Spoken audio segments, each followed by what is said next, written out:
Apollon, le dieu de la musique et de la prophétie, était tombé amoureux de Coronis, une jeune femme d'une beauté unique.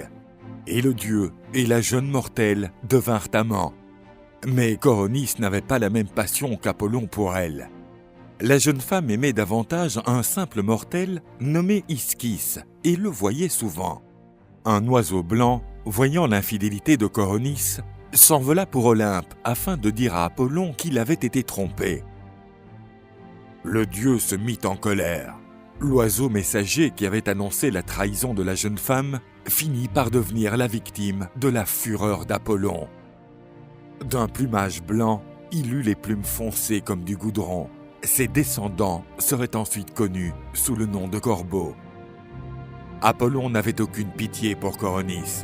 Le dieu était implacable et frappa la jeune fille avec l'une de ses flèches. Accompagnant la crémation de Coronis, Apollon fut surpris d'apprendre que la jeune femme était enceinte de lui. Apollon retira l'enfant encore vivant des flammes. Cet enfant serait connu sous le nom d'Asclépios. Apollon remit son fils aux soins du centaure Chiron, qui enseigna à l'enfant les arts de la guérison. Asclépios devint un guérisseur exceptionnel, son nom traversant la Grèce en raison de ses guérisons miraculeuses.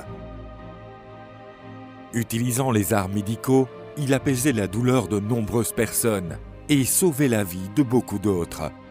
Asclépios ne cessa jamais d'étudier de nouveaux traitements pour lutter contre les maladies des hommes. Le fils d'Apollon pérégrinait sur terre, guérissant tous ceux qui lui demandaient de l'aide. Mais lorsque le guérisseur trouva un moyen d'empêcher la mort, ses actes commencèrent à attirer l'attention des dieux olympiens.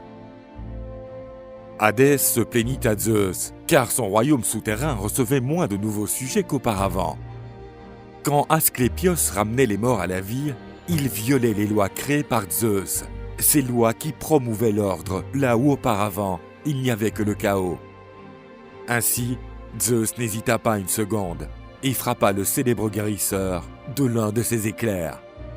Apollon était furieux contre Zeus d'avoir tué son fils. Mais comme il ne pouvait pas défier le Dieu suprême, il décida de se venger de son père en tuant les Cyclopes. En effet, ces créatures borgnes étaient responsables de la fabrication des puissants éclairs de Zeus. En apprenant la mort des Cyclopes, Zeus punit Apollon et l'expulsa de l'Olympe pendant longtemps.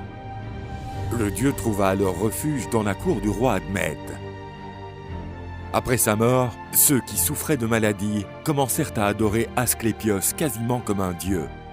Aucun mortel avant lui n'avait reçu tant d'honneur. Son fameux bâton, dans lequel un serpent apparaît recroquevillé, est devenu le symbole de la médecine. Dans la Rome antique, Asclépios était connu sous le nom d'Esculape.